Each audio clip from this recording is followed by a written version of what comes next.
नमस्कार दोस्तों। साल 1950 मई का आखिरी हफ्ता।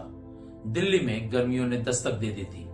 देश में अपना संविधान लागू हो चुका था और आजाद भारत ने अपनी किस्मत की बागडोर अपने हाथ में ले ली थी। तब स्वराष्ट्र और रियासत मंत्री के नाते सरदार वल्लभ भाई पटेल देसी रियासतों को भारतीय संघ का हिस्सा बनाने की बड़ी और मुश्किल जिम्मेदारियों को निभा रहे थे, लेकिन उनकी निगाह विदेशी मोर्चे पर भी थी। भारत की सीमाएं महफूज रहे, वह इसका भी प्रयास कर रहे थे। आगे बढ़ने से पहले दोस्तों, अगर आप चैनल पर नए हैं तो चैनल को सब्सक्राइब कर बेल आइकन को प्रेस कर दें ताकि आने वाली सभी वीडियो के नोटिफिकेशन आप तक पहुंचते रहें।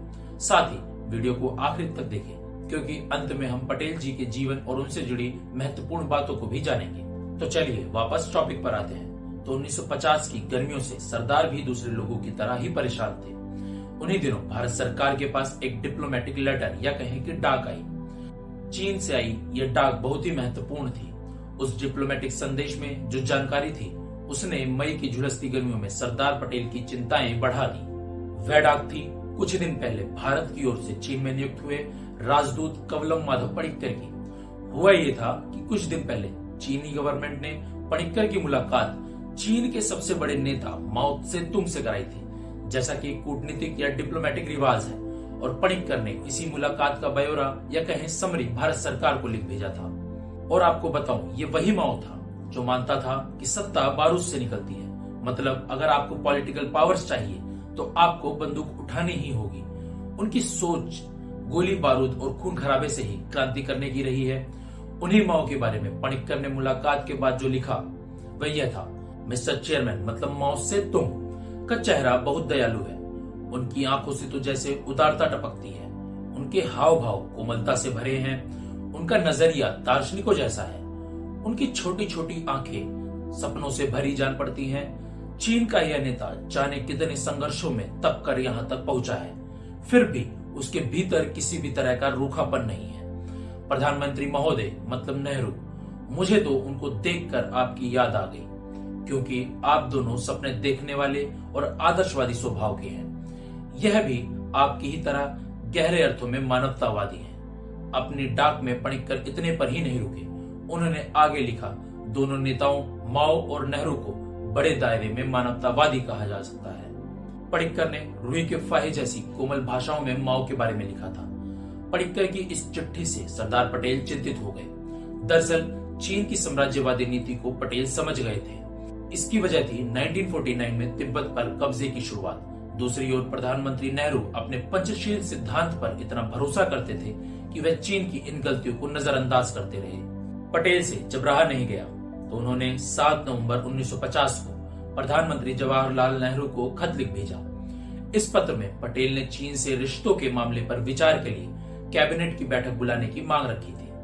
इसके साथ ही भारत सरकार को चीन से सतर्क रहने की चेतावनी भी दी थी, लेकिन नेहरू को इस चेतावनी की बजाय पंचशील के सिद्धांत पर कहीं ज्यादा भरोसा था और इसके चलते उन्होंने पटेल की चेतावनी को अनसुना कर दिया। पटेल ने अपने पत्र में लिखा था, चीन सरकार ने शांतिपूर्ण इरादों की अपनी बातों से हमें भुलावे में डालने की कोशिश की है। मेरी अपनी भावना यह है कि किसी नाजुक क्षण में चीन सरकार ने हमारे राजदूत में यह झूठी भावना पैदा कर दी है कि वह तिब्बत की समस्या या मामले को शांतिपूर्ण तरीके से हल करना चाहते हैं। इसमें कोई संदेह नहीं हो सकता कि चीन सरकार अपना सारा ध्यान तिब्बत पर आक्रमण करने की योजना पर लगा रही होगी। मेरी राय में चीनियों का अंतिम कदम विश्वासघात से जरा भी कम नहीं है। तिब्बतियों ने हम पर भरोसा रखा और हमारे मार्गदर्शन में चलना पसंद किया और हम उन्हें चीनी कूटनीति के जाल से बाहर निकालने में असमर्थ रहे। हम तो चीन को अपना मित्र मानते हैं, परंतु वह हमें अपना मित्र नहीं मानते। सरदार पटेल यहाँ ऐसा इसलिए कह रहे थे क्योंकि वह चीन ही था जिसने 1949 में कम्युनिस्ट क्रांति के अगले ही साल 1950 में चीन पर कब्जा कर लिया था। उससे पहले चीन की सरकार ने तिब्बत के साथ 17 समझौते किए थे, लेकिन 1950 में उसने तिब्बत के साथ हुए उन सभी समझौतों को धत्ता या बेकार बताते हुए तिब्बत की चली आ रही व्यवस्था को कुचलना शुरू कर दिया था। इसी बीच चीन की हरकतों के चलते तिब्बत के खम्पा समुदाय के लोगों ने चीन के साम्राज्यवाद का विरोध करना शुरू कर दिया था। फिर भी चीन नहीं माना। विरोध को दरकिनार करते हुए उसने तिब्बत को अपना क्षेत्र बताना शुरू कर दिया। पटेल ने तिब्बत का जिक्र अपनी चिट्ठी में इसलिए किया क्योंकि जब तिब्बत को चीन ने अपना हिस्सा बताया तो 1950 में ही नेहरू सरकार ने तिब्बत पर चीन के नियंत्रण को सैद्धांतिक मान्यता दे दी। साथ ही पटेल ने चेतावनी देते हुए कैबिनेट की बैठक की मांग इस पर चर्चा करने के लिए की थी। पटेल ने अपनी चिट्ठी में पणिक्कर के खिलाफ क्रोध जाहिर किया था। पटेल मानते थे कि चीन सरकार ने हमारे राजदूत को एक तरह से मूर्ख बनाया है। यह बात और है कि प्रधानमंत्री नेहरू इस तथ्य को समझ नहीं पाए। यह दुर्भाग्य ही कहा जाएगा कि चिट्ठी लिखने के महज 1.25 महीने बाद ही पटेल का निधन हो गया। पटेल की चेतावनियों का असर उनके निधन के ठीक 12 साल बाद दिखा, जब 20 अक्टूबर 1962 को चीन की सेना ने भारत पर हमला कर दिया।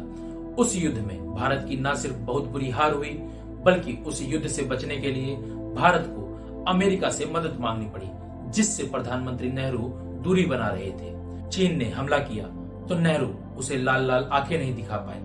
उन्होंने उस समय के अमेरिकी राष्ट्रपति जॉन एफ कैनेडी को जो चिट्ठी भेजी, उसकी भाषा इतनी दबी हुई थी कि उसे राष्ट्रपति तक पहुंचाने में अमेरिका में उस समय के भारत के राजदूत B.K. नेहरू, जो कि नेहरू के दूर के भतीजे थे, को भी हिचक हो रही थी।